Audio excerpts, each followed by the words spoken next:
बिस्मिल्लाहिर्रहमानिर्रहीम। अस्सलाम वालेकुम। आज 31 मई है और दिन है जुमे का। सुप्रीम कोर्ट ऑफ पाकिस्तान से बड़ी खबर आई है और काजी फ़ाइज़ ईसा साहब ने पीटीआई की मखसूस नशिस्तों का केस खुद सुनने का फैसला किया है, यानी उस बेंच की सरबराही काजी फ़ाइज़ साहब खुद करेंगे। इसमें बहुत से सवालात हैं, मैंने कुछ सवाल लिखे हैं, उन सवालात पे बात करते हैं जो एक व्यूअर के जहन में आते हैं। उस पर जो मेरी राय है मैं आपके सामने रख देता हूँ।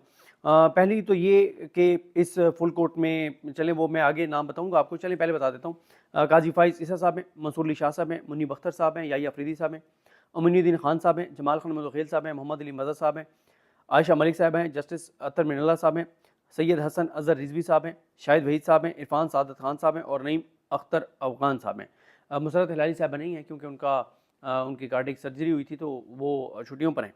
अच्छा, अब यह है कि ये बना कैसे है और ये क्यों बना है, क्यों बना होगा। देखें, अब क्योंकि जजेस की कमेटी जो है ये फैसला करती है कि कौन सा बेंच बनना है, और इससे पहले हम देख रहे थे कि मुनीब अख्तर साहब जो हैं वो उनके बारे में जो ज़राए बताते थे, क्योंकि ज़ाहिर है उनका अपना मौक़िफ़ सामने नहीं आया।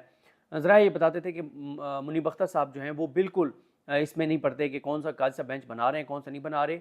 जो काजी साहब प्रपोज़ करते हैं उसके ऊपर वो मुनीब अख्तर साहब दस्तखत कर देते हैं, इसलिए कि मुनीब अख्तर साहब ये समझते हैं कि उनका पहले से व्यू ये था कि chief justice master of the roster है, बेंच चीफ़ जस्टिस को बनाने चाहिए, और वो प्रैक्टिस एंड प्रोसीजर में इस शिक के ख़िलाफ़ थे और प्रैक्टिस एंड प्रोसीजर के ही ख़िलाफ़ थे। उन्होंने डाइसेंट किया था, वो उसमें इख्तिलाफ़ कर गए थे, तो वो अभी वो समझते हैं कि उनका मौक़िफ़ यही है कि ये चीफ़ जस्टिस के इस्तेहक़ाक़ और इख्तियार है, वो जो बेंच बनाना चाहते हैं बनाएँ, किसी और जज को उसमें मुदाख़लत नहीं करनी चाहिए। लेकिन मसला ये है कि अब जब एक कानून बन गया है तो उनका इख्तियार तो बढ़ गया, और इसलिए मुनीब अख्तर साहब और मंसूर अली शाह साहब पे बहुत से सवालात भी उठते हैं कि बहुत से अहम केसेस जो हैं 184 के जो सुप्रीम कोर्ट में पेंडिंग हैं, और ये दो जजेस भी उस कमेटी में शामिल हैं। ये दो जजेस अगर मिल के फैसला कर लें तो काजी साहब अगर अक़लियत में भी होंगे तो कोई मसला नहीं होगा। तो इन दो जजेस पे सवालात हैं कि वो अहम तरीन केसेस 184 के नहीं लग रहे, तो ये दो जजेस क्यों हाथ पे हाथ रख के बैठे और खामोश बैठे और काजी साहब को उनकी मन मर्जी करने दे रहे हैं कि काजी साहब जो मर्जी करें, ये दोनों उनको नहीं पूछते। और फिर मंसूर अली शाह साहब तो चलें एक है, मुनीब अख्तर साहब पे बहुत ज़्यादा सवाल लोग उठाते हैं, उनसे एक्सपेक्टेशन ज़्यादा हैं, लोगों की तवक्कुआत ज़्यादा है कि वो कम अज़ कम 184 के मामलात पर, इंसानी हकूक़ की पाबंदियों के मामलात पर बोलेंगे, बात करेंगे, सवाल उठाएंगे और कम अज़ कम डाइसेंट करेंगे, और ये चीज़ आवाम तक आनी भी चाहिए, पब्लिक भी होनी चाहिए ताकि लोगों को पता चले। लेकिन फिर आपको पता है ये भी एक मसला है कि पहले दो जजेस से इस्तीफ़े दिलवाए हैं, और मैं नहीं कहता, काजी फ़ाइज़ साहब के जो करीब रहने वाले हैं जो आजकल उनसे नाराज़ हैं वो ये कहते हैं कि काजी साहब ने ये शर्त रखी थी कि जनाब मैं ये चीज़ें करूँगा और उसके बदले में आप दो जजेस का सर मुझे पेश करेंगे, एक इजाज़ुल एहसन साहब का, एक मज़ाहिर अली अकबर नकवी साहब का। ये दो जजेस मुझे नहीं चाहिए। तो अब एक जजेस के अंदर एक मैं नहीं समझता मुनीब अख्तर साहब के अंदर ये खौफ होगा, लेकिन ओवरऑल जजेस के अंदर एक खौफ ये ज़रूर है कि अगर हमने काजी साहब से डेसेंट किया तो कहीं हमें मुस्ताफ़ी होने पर ही मजबूर ना कर दिया जाए। ये एक खौफ के बारे में वकला खुद ये बात करते हैं कि शायद उनकी किसी जज से बात हुई हो, लेकिन कुछ जजेस में वकील ये कहते हैं कि उनके अंदर ये खौफ है कि अगर हम काजी साहब के ख़िलाफ़ जाएंगे तो फिर काजी साहब हमें जो है वो फारिग करवा देंगे। अब मामला ये है कि 3 जजेस ने ये फ़ैसला पेशावर हाई कोर्ट का मुअत्तल किया था, जिसके मुताबिक मखसूस नशिस्तें जो है जो इलेक्शन कमीशन ने बांटी थी मुस्लिम लीग नून और पीपल्स पार्टी में, उस फैसले को बरकरार रखा था पेशावर हाई कोर्ट के 5 जजेस ने। उसके ऊपर जब सुप्रीम कोर्ट में मामला आया तो उसमें मंसूर अली शाह साहब, मोहम्मद अली मज़हर साहब और अतर मिनल्ला साहब ने वो फैसला मुअत्तल किया, और वो फैसला मुअत्तल करते हुए इन जजेस ने ये कहा कि और मामला कमेटी को भेज दिया, और कमेटी को उन्होंने ये कहा कि अब कमेटी ये फैसला करी, यानी 3 जजेस की कमेटी, काजी फ़ाइज़ ईसा साहब, मंसूर अली शाह साहब और मुनीब अख्तर साहब के, इसमें लार्जर बेंच बनना चाहिए नहीं बनना चाहिए, क्योंकि इसमें आईनी तशरीह का मामला है। अब जब ये कमेटी के पास आया तो आज अब ये खबर आई है कि जनाब इस पर फुल कोर्ट जो है वो तश्कील दे दी गई है अब, और ये भी खबर आ रही है कि मुनीब अख्तर साहब ने इससे इख्तिलाफ़ किया, तो इसका मतलब है फिर काजी फ़ाइज़ साहब और मंसूर अली शाह साहब इत्तफ़ाक़ करके इस मामले पे कि फुल कोर्ट बनना चाहिए। सवाल ये है कि फुल कोर्ट क्यों बनाया जा रहा है। काजी फ़ाइज़ साहब जब से चीफ जस्टिस पाकिस्तान बने हैं, सिर्फ एक प्रैक्टिस एंड प्रोसीजर के मामले पे जो नून लीग का बिल था, नून लीग का बनाया गया कानून था, वो काजी साहब ने, जब से नून लीग ने वो कानून बनाया था, काजी साहब ने सुप्रीम कोर्ट में काम करना छोड़ दिया था, और कई माह तक काजी साहब ने काम नहीं किया, चैम्बर वर्क किया और कहा कि जब तक नून लीग का कानून पे अमल दरामद शुरू नहीं होता मैं कोई काम नहीं करूँगा, मैं कोई केस नहीं सुनूंगा। कई माह तक काजी फ़ाइज़ साहब बैठ के तनख्वाह लेते रहे, और उन्होंने जो है वो आवाम के टैक्स के पैसों से तनख्वाह लेते रहे, लेकिन काजी फ़ाइज़ साहब ने कोई केस किसी आम शहरी का, किसी आम पाकिस्तानी का नहीं सुना। फिर उसके बाद काजी साहब का ये होता था कि जी मुझे आम केसों में शामिल नहीं करते, उमरता बंदयाल साहब उनको शामिल करते थे, तो काजी साहब उसमें उठ के चले जाते थे, इख्तिलाफ़ कर जाते थे, और फिर अंदरूनी तौर पे सुप्रीम कोर्ट को कमज़ोर करने में बहुत किरदार था काजी फ़ाइज़ साहब का। जिस तरह से काजी साहब ने ग्रुप बना के और बंदयाल साहब के दौर में सुप्रीम कोर्ट को कमज़ोर किया, जिस वजह से सुप्रीम कोर्ट इतनी बेवकूफ़ हो गई कि सुप्रीम कोर्ट के फैसलों को जूते की नोक पर कानून लिखने और उन्होंने फैसले नहीं माने। और ज़ाहिर है काजी साहब जो है वो काजी साहब भी शायद नहीं चाहते थे कि इलेक्शन हो 90 दिन में, और काजी साहब ने अंदरूनी तौर पर ऐसी चीज़ें हुई ग्रुपिंग में कि उमर बंदयाल साहब काफ़ी वीक हो गए बतौर चीफ जस्टिस पाकिस्तान, और फिर उसका नुकसान पूरी सुप्रीम कोर्ट को हुआ, पूरे पाकिस्तान को हुआ, पूरी पाकिस्तानी कौम को हुआ, पाकिस्तान के इदारों को हुआ। अच्छा, अब काजी साहब ये देखा जा रहा था कि ये बेंच कौन सा बनाया जाएगा, क्योंकि इसलिए ये इंपॉर्टेंट था कि काजी साहब क्या अपने ग्रुप के कोई और 2 बंदे डाल देंगे और मोहम्मद अली मदद साहब भी काजी साहब की तरफ चले जाएंगे और 3-2 से फैसला आ जाएगा और मखसूस नशिस्तें फिर नून लीग और पीपल्स पार्टी को मिल जाएंगी। तो क्योंकि ये जो केस है ये बराह रास्त जुड़ा हुआ है जस्टिस काजी फ़ाइज़ ईसा साहब की एक्सटेंशन से, क्योंकि अगर नून लीग के पास नंबर गेम पूरे हो जाते हैं तो काजी फ़ाइज़ साहब को एक्सटेंशन मिल जाएगी, आईनी तरमीम हो जाएगी, और अगर नंबर गेम पूरा नहीं होता तो आईनी तरमीम नहीं हो सकेगी। और अब तक अगर ये फैसला मुअत्तल ना किया होता मंसूर अली शाह साहब ने, मोहम्मद अली मज़हर साहब ने और अतर मिल्ला साहब ने, तो अब तक काजी फ़ाइज़ साहब की एक्सटेंशन हो चुकी होती। नून लीग तो समझती है कि उनका सर्वाइवल इसी में है कि काजी फ़ाइज़ ईसा साहब चीफ जस्टिस पाकिस्तान के तौर पर बरकरार रहें। इमरान खान के खिलाफ जिस तरह से फैसले आ रहे हैं वो आते रहें, पीटीआई के खिलाफ जो कुछ हो रहा है वो होता रहे, पीटीआई के केसेस जो नहीं लग रहे वो ना लगें, इमरान खान के केसेस ना लगें। नून लीग अपना सर्वाइवल इसी में देखती है। नवाज शरीफ, मरीम नवाज, शहबाज शरीफ तीनों का समझते हैं कि उनका सर्वाइवल यही है कि काजी फ़ाइज़ ईसा साहब को जब तक रखा जा सकता है रखा जाए, उनका बस नहीं चल रहा, वरना वो ताहयात की कोई तरमीम कर दें कि काजी फ़ाइज़ ईसा साहब जो हैं वो ताहयात चीफ जस्टिस पाकिस्तान रहेंगे। यानी इस हद तक शरीफ ख़ानदान का एतमाद है काजी फ़ाइज़ साहब पर। ज़ाहिर है नवाज शरीफ को जो सज़ायाफ्ता मुजरिम थे, इश्तिहारी थे, फ़रारी थे, मफरूर थे, भगोड़े थे, पाकिस्तान के इदारों को मतलूब थे, उनको जिस तरह से वो आए और उनको साथ जिस तरह से पाकिस्तान की अदालतों का सलूक वो काजी साहब के दौर में हुआ, बंदयाल साहब के दौर में वो नहीं आ रहे थे। काजी साहब आए तो फिर नवाज शरीफ आ गए, और फिर 8 फरवरी के इलेक्शन में काजी साहब का जो किरदार है वो आपके सामने है। बल्ले का निशान लेना हो, ROs जो ब्यूरोक्रेट्स हैं उनको RO लगाना हो, लेवल प्लेइंग फील्ड ना देना हो, PTI के केसेस ना लगाना हो, सलमान खान राजा की हम पटिशन ना लगाना हो जिसमें उन्होंने कहा था कि हम हमारे निशान मुख्तलिफ हैं लेकिन हम हैं PTI के उम्मीदवार। ये सारी चीज़ें जो हैं वो ज़ाहिर काजी साहब से जुड़ी हुई थी, और काजी साहब ने उसके ऊपर जो चीज़ें की उसकी बेनिफिशरी है नून लीग और ख़ास तौर पर शरीफ ख़ानदान और ये पूरा निज़ाम। अब इसमें यह हुआ कि काजी साहब जो हैं उन्होंने काजी साहब ने कर दिया, आप ये कहिए कि अब काजी साहब ने बना दिया है फुल कोर्ट में काजी साहब खुद बैठ गए, इसकी सरबराही करेंगे। और ये इसमें 3 सवाल हैं। पहला ये है कि काजी साहब जो फुल कोर्ट और किसी मामले पे नहीं बनाते थे, मिलिट्री कोर्ट या बाकी चीज़ों पे, 6 जज के मामले पे फुल कोर्ट नहीं बनाते थे, इस मामले में काजी साहब क्यों जो है उन्होंने फुल कोर्ट बना दिया। ये उन्होंने क्यों पहली बार यानी प्रैक्टिस प्रोसीजर के बाद पहली मरतबा किसी मामले पर फुल कोर्ट बनाने की उनको ज़रूरत क्यों पेश आई। तीसरी बात यह है कि जब काजी साहब के हवाले से 5 रुकनी सुप्रीम कोर्ट के बेंच का फैसला मौजूद है गुलजार साहब के दौर का कि ये PTI का केस नहीं सुन सकते, फिर वो PTI का केस क्यों सुन रहे हैं। और इसके अलावा बात यह है कि वो खुद बराह रास्त बेनिफिशरी हैं, कन्फ्लिक्ट ऑफ इंटरेस्ट है काजी साहब का, कि अगर ये वो फैसला बरकरार रखते हैं पेशावर हाई कोर्ट का और मखसूस नशिस्तें नून लीग और पीपल्स पार्टी को मिल जाती हैं तो काजी साहब की एक्सटेंशन हो जाएगी, तो फिर वो कैसे सुन रहे हैं। तो ये वो सवालात हैं। और सवाल तो ये भी है कि इसको भी वो लाइव करते हैं नहीं करते। लेकिन ये मैं आपको बता दूँ कि इसमें PTI ने जो वकील चुने हैं वो बहुत शानदार हैं, वो बहुत ज़बरदस्त हैं, यानी वो इतना ज़बरदस्त केस लड़ेंगे। फैसल सिद्दीकी साहब अगर लाइव हुआ तो आप देखेंगे कि कितना ज़बरदस्त तरीके से वो केस लड़ते हैं, मेरे पसंदीदा वकला में से, और जितने वो लायक हैं, जितनी तैयारी के साथ पेश होते हैं, जजेस बड़े कंफर्टेबल होते हैं उनके साथ, और PTI ने बहुत ज़बरदस्त सिलेक्शन किया है। अगर यहाँ पर हामिद खान साहब होते तो फिर कुछ नहीं कहा जा सकता था कि इस केस का फैसला क्या आएगा, कैसे होगा, क्योंकि फिर हामिद खान साहब ने तो वो चीज़ें करनी थी कि वो उल्टा PTI के गले पड़ जाती। लेकिन बहुत अच्छी चॉइस है फैसल सिद्दीकी साहब।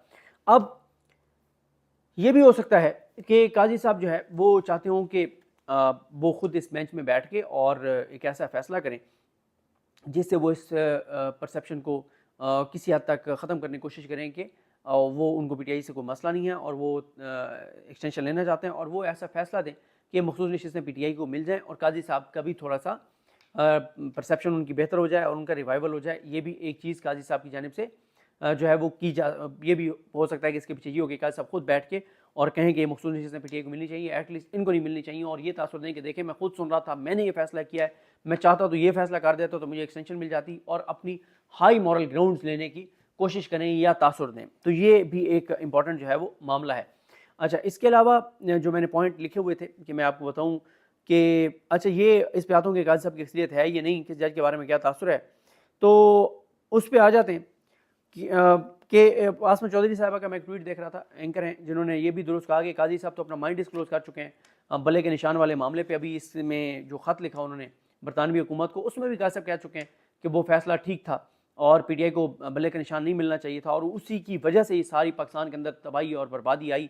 और आज जो अनसर्टेनिटी आप देख रहे हैं, सारी की सारी उसी एक फैसले की वजह से है कि बल्ले का निशान नहीं देना और मुख्तलिफ निशानात देने हैं। पीटीआई पार्टी के तौर पर नहीं रहेगी और फिर ये जो मखसूस नशस्तें हैं ये चोरों, डाकुओं, लुटेरों में तकसीम हो जाएंगी।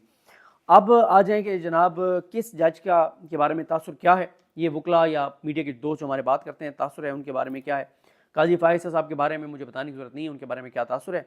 मंसूर अली शाह साहब जो हैं उन्होंने ये फ़ैसला मुअत्तल किया था पेशावर हाई कोर्ट का, उनके लिए इस केस के तनाजुर में उनके बारे में परसेप्शन बेहतर है, अच्छी है। और 6 जज के मक़ाद के मामले में भी जिस तरह से वो रिमार्क्स दे रहे हैं, बात कर रहे हैं, उसमें भी उनकी परसेप्शन बहुत बेहतर हो रही है। मुनीब अख्तर साहब आज़ाद जज हैं, आइन के साथ हैं, अपने हलफ के साथ हैं। अगर इस केस में पीटीआई के ख़िलाफ़ चीज़ें जारी होंगी आइन और कानून के मुताबिक वो समझते हैं, तो वो पीटीआई के ख़िलाफ़ भी फ़ैसला दे देंगे। यानी वो एक आज़ाद जज हैं, अपने हलफ पे चलने वाले हैं, उनका कोई लेना देना नहीं है क्या है क्या नहीं है। उन्होंने केस देखना है और उसके मेरिट्स को देखना है और वो उसके मुताबिक फ़ैसला करेंगे। लेकिन ये इंपॉर्टेंट है कि पहली बार किसी इस तरह के इशू में मुनीब अख्तर साहब और आयशा मलिक साहिबा को शामिल किया गया है। काजी फ़ाइज़ साहब ने 6-7 माह में मुनीब अख्तर साहब और आयशा मलिक साहिबा को किसी बेंच में इंपॉर्टेंट केस में शामिल नहीं किया। पहली मरतबा उनको किसी केस में शामिल कर रहे हैं। ज़ाहिर है वो प्रैक्टिस प्रोसीजर में जितना टफ टाइम उनको मिला आयशा मलिक साहिबा और मुनीब अख्तर साहब के सवालात से, तो काजी साहब ये समझते हैं कि वो ऐसे लायक जजेस को बिठाएं ही नहीं जिनके सवालात की वजह से काजी साहब जो फैसला करना चाह रहे होते हैं उससे मुख्तलिफ राय जाए, रिमार्क्स जाए, बात हो। तो वो कहते हैं कि अपने हम ख्याल जजेस बिठाओ, हम ख्याल जजेस बिठा के, अपने ग्रुप के जजेस बिठा के और हर चीज़ पे फैसला करते जाओ जो आप करना चाहते हैं। उसके बाद याह्या अफरीदी साहब हैं, अनप्रेडिक्टेबल हैं। याह्या अफरीदी साहब बहुत सी जगहों पे सरेंडर कर जाते हैं, पीछे हट जाते हैं। 6 जजेस के ख़त के मामले में वो सरेंडर कर गए। तो उनके बारे में बहुत बड़ी एक पहले बहुत हमारे अंदर बहुत परसेप्शन थी कि वो बहुत बहादुर जज हैं और वो किसी भी हद तक चले जाते हैं, लेकिन हमारी वो परसेप्शन वकीलों ने फिर बताया कि आपकी परसेप्शन गलत है। आप देख लें जहाँ पे खड़ा होना चाहिए था 6 जज के ख़त के मामले पे, वो पतली गली से निकल गए हैं याह्या अफरीदी साहब कि मुझे क्या ज़रूरत है इस सारे में पढ़ने की, आगे मैंने चीफ जस्टिस पाकिस्तान बनना है, तो मुझे इदारों के साथ अपने तल्लुकात ख़राब करने की क्या ज़रूरत है। अमीनुद्दीन खान साहब जो हैं वो 100% वहीं पे जाएंगे जहाँ काजी फ़ाइज़ साहब जाएंगे। मिलिट्री कोर्ट केस में जो स्टे दिया है वो उस बेंच की सरबराही कर रहे हैं अमीनुद्दीन खान साहब। प्रैक्टिस एंड प्रोसीजर में काजी फ़ाइज़ साहब के साथ थे। इमरान खान को लाइव ना दिखाने वाले मामले में भी काजी फ़ाइज़ साहब के साथ थे। जमाल खान मुंदखेल साहब, इनके 2-3 फैसले ऐसे हैं जो 9 मई वाला जिसमें काजी साहब के साथ ये नहीं बैठे थे, तो 9 मई वालों को इन्होंने ज़मानतें दी। वो ARY कि अमाद यूसुफ साहब का केस, उसमें भी इन्होंने अच्छा फैसला दिया। लेकिन जब भी ये काजी फ़ाइज़ इसा साहब के साथ किसी बेंच में बैठते हैं तो फिर इनके बारे में परसेप्शन यही है कि ये 100% उसी जगह पे जाते हैं जहाँ पे काजी फ़ाइज़ साहब कहते हैं। क्योंकि इनके बारे में ये भी है कि ये बलूचिस्तान से और ये काजी फ़ाइज़ साहब को अपना बड़ा समझते हैं, तो वहाँ के कल्चर है कि हमारा बड़ा जो फैसला करेगा हम उसके साथ होंगे। तो ये परसेप्शन है मुंदखेल साहब के बारे में कि ये इस केस में वहीं जाएंगे जो काजी फ़ाइज़ साहब जहाँ जाएंगे, जो काजी फ़ाइज़ साहब सोचेंगे उसी के ऊपर ये दस्तखत करेंगे। और इमरान खान को लाइव ना दिखाने पर भी मुंदखेल साहब ने काजी फ़ाइज़ साहब का साथ दिया ये नैब तरमीम के केस में। मोहम्मद अली मदद साहब जो हैं बल्ले के निशान छीनने में तीसरे किरदार थे, बड़े अहम किरदार थे और इन्होंने भला छीना है, ये काजी फ़ाइज़ साहब के साथ थे। ये प्रैक्टिस एंड प्रोसीजर में भी काजी फ़ाइज़ साहब के साथ थे। ये मिलिट्री कोर्ट केस में जो इजाज़ुल एहसन साहब का तारीखी फ़ैसला था उसको मुअत्तल करने वाले जजेस में भी शामिल हैं। सिर्फ इस बार ये उन जजेस के साथ थे, 2 के साथ मंसूर अली शाह साहब और अत्तर मिनल्ला साहब के साथ ये अभी फ़ैसला मुअत्तल करने वाले पेशावर हाई कोर्ट वाला। लेकिन अब जब काजी साहब बेंच की सरबराही कर रहे होंगे तो फिर इनके बारे में तासुर यह है कि मोहम्मद अली मज़हर साहब जो हैं वो काजी फ़ाइज़ इसा साहब के साथ जाएंगे, जहाँ काजी साहब कहेंगे वहीं पर ये दस्तखत कर देंगे। आयशा मलिक साहिबा मुनीब अख्तर साहब की तरह एक आज़ाद जज हैं, अपने हलफ पर चलने वाली हैं, आइन के साथ चलने वाली हैं, इसलिए इनको काजी फ़ाइज़ साहब बेंचेस में नहीं बैठाते। तो ये भी आज़ाद जज हैं। अगर ये मेरिट्स के ऊपर तहरीक इंसाफ के ख़िलाफ़ केस होगा तो वो फैसला देंगे, चाहे काजी साहब के साथ इत्तफाक में दें। लेकिन अगर PTI के ख़िलाफ़ वो समझते हैं कि ये ठीक नहीं है, इनको ये प्रोसेस फॉलो करना चाहिए था, मखसूस नशस्तों के लिए पहले दरख्वास्त देनी चाहिए थी, ये वो सारा जो वो समझते हैं वो करेंगे। इनके बारे में आप नहीं कह सकते किस तरफ जाएंगे। ये भी अपने हलफ पे चलने वाली जज हैं, लाइक जज हैं, कमाल जज हैं। उसके बाद अत्तर मिनल्ला साहब, उनके बारे में मुझे बताने की ज़रूरत नहीं है, आज़ाद जज हैं, अपने हलफ पर चलने वाले हैं, ज़बरदस्त उनकी चीज़ें आप देख रहे हैं। वाहिद जज हैं उस 5 रुकनी बेंच में जिन्होंने कहा था कि इमरान खान को लाइव, यानी इमरान खान को तो नहीं, नैब का केस जो है उसको लाइव जो है वो दिखाना चाहिए। उसके बाद सैयद हसन अज़हर रिजवी साहब हैं। सैयद हसन अज़हर रिजवी साहब जो हैं वो काजी फ़ाइज़ साहब के साथ जाएंगे। उनके बारे में वकला के अंदर ये तासुर है, वो 100% काजी फ़ाइज़ साहब के साथ जाएंगे। ख़ास तौर पर वहाँ पर जहाँ पे एंटी इमरान खान मामला हो, जो जहाँ प्रो PMLN मामला हो, जहाँ पे इदारों का मामला हो, जहाँ पे निज़ाम का मामला हो, जहाँ पे एग्जीक्यूटिव का मामला हो, वहाँ पे इनके बारे में यह है कि ये काजी फ़ाइज़ साहब के साथ जाएंगे, बिल्कुल डिसेंट नहीं करेंगे और मिलिट्री कोर्ट वाले केस में स्टे देने वाले जजेस में शामिल हैं। और लाइव इमरान खान को नहीं दिखाना चाहिए, उसमें काजी फैसल साहब के साथ थे। प्रैक्टिस एंड प्रोसीजर में भी काजी फैसल साहब के साथ थे। इनके बारे में पहले यह था कि बंदयाल साहब के ग्रुप का इनको कहा जाता था, लेकिन जिस लम्हे काजी फैसल साहब चीफ जस्टिस पाकिस्तान बने हैं, उस दिन से जब ये काजी फैसल साहब के साथ बैठते हैं तो ये काजी फैसल साहब के साथ जाते हैं, या जिस बेंच में इनको पता होता है कि इसमें काजी फैसल, इनके बारे में वकला के अंदर ये तासुर है कि जिसमें ये समझते हैं कि काजी साहब ये सोच रहे हैं तो ये वही करते हैं। मिलिट्री कोर्ट केस में भी उन्होंने यही किया कि काजी साहब ये चाहते हैं कि मिलिट्री कोर्ट्स में ही ट्रायल हो पीटीआई वालों का, तो इन्होंने यही कहा कि जी बिल्कुल स्टे कर दिया इजाज़ुल हसन साहब के फैसले पर। और उसमें इजाज़ुल हसन साहब, मज़ाहिर अकबर नकवी साहब, आयशा मलिक साहिबा, ये जजेस थे, और या अफरीदी साहब थे उसमें, और पाँचवें जज कौन से, 5 बारह वो जजेस थे। उसके बाद शाहिद वहीद साहब आज़ाद जज हैं, अपने हलफ के ऊपर चलने वाले हैं, आइन के साथ चलने वाले हैं, तो इनके बारे में आप नहीं कह सकते कि किस तरफ जाएंगे। मुसर्रत हिलाली साहब हैं नहीं इस मैच में, अगर वो होती तो वो 100% वहीं पे जाती जहाँ काजी फैसल साहब कहते, वो काजी फैसल साहब के साथ जाती हैं, वो काजी फैसल साहब से इधर उधर बिल्कुल नहीं जाती। इरफान सादत खान साहब काजी फैसल साहब के साथ जाएंगे, जो काजी फैसल साहब सोचेंगे ये वही करेंगे। मिलिट्री कोर्ट्स केस में स्टे देने वाले जजेस में शामिल हैं, और आजकल रेगुलर बेंच में काजी फैसल साहब के साथ बैठे हैं। नईम अख्तर अफगान साहब, ये किसी हाई प्रोफाइल केस में अभी तक उस तरह से इनका कोई फैसला आया, लेकिन ये रेगुलर बेंच में काजी फैसल साहब का हिस्सा हैं, जैसे इरफान सादत साहब हैं। और इनके बारे में भी वकला के अंदर परसेप्शन ये है कि ये काजी फैसल साहब को बलूचिस्तान से होने की वजह से अपना बड़ा समझते हैं, और जो काजी साहब जिस तरफ जाएंगे ये उसी तरफ जाएंगे। और ये जनाब मामला है। अमीनुद्दीन खान साहब और मंदोखेल साहब तो वो जजेस हैं जिन्होंने, जो काजी फैसल साहब के साथ प्रैक्टिस एंड प्रोसीजर में तीसरे मामले पर अकलियत में चले गए थे, यानी डेसेंट कर गए थे, जिसमें यह था कि माजी से इतलाक होगा, और माजी में जिनके 184(3) के केसेस आए उनको भी अपील का हक दिया जाए, उसमें काजी साहब अकलियत में चले गए थे, तो ये उनके साथ अकलियत में थे। ये जनाब है सूरत हाल। अभी कुछ नहीं कहा जा सकता, कि ये भी नहीं पता कि पीटीआई एतराज़ करेगी नहीं करेगी, कि क्योंकि ये फैसल सिद्दीकी साहब का फैसला है। फैसल सिद्दीकी साहब जो फैसला करेंगे वो बेहतर होगा, दलाइल वो ज़बरदस्त देंगे, तैयारी के साथ आएंगे, लाइक वकील हैं। और काजी साहब जो है, मैं आपको बता रहा हूँ कि ये भी हो सकता है कि वो चाहते हो कि वो खुद आके और मखसूस नशिस्तें पीटीआई को दे दें, और ताकि उनके बारे में परसेप्शन ख़त्म हो कि वो एक्सटेंशन लेना चाहते हैं, और वो जो है वो मतलब बिल्कुल पीटीआई के ख़िलाफ़ हैं। या उनको ये भी यह नज़र आ रहा है कि शायद आ रहा हो कि अगर मैं 2 जजेस कोई भी बिठाता हूँ, वैसे ही वो मुसली शाह साहब के साथ चले जाएंगे, तो मैं खुद उस बेंच में बैठा नहीं हूँगा, तो फिर क्यों ना मैं ही बैठ के और पीटीआई की मखसूस नशिस्तें दे दूँ। ये भी एक हो सकता है, लेकिन कुछ भी नहीं कहा जा सकता कि मामला किस तरफ जाएंगे।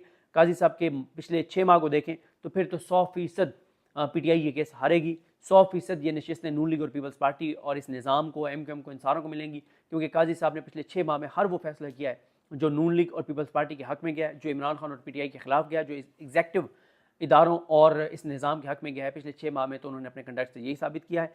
अब कुछ चेंज होगा, ये कुछ नहीं कहा जा सकता। बहरहाल 3 जून का इंतज़ार कीजिए, 11:30 बजे ये 13 जजेस बैठ के सुनेंगे। 14 जजेस हैं इस वक्त सुप्रीम कोर्ट में। मुसर्रत हिलाली साहबा जो हैं वो बीमार हैं, वो इसलिए इस बेंच का हिस्सा नहीं है। मुझे अपनी दुआ में याद रखें। हम सबका हमें नासर। अल्लाह हाफ़िज़।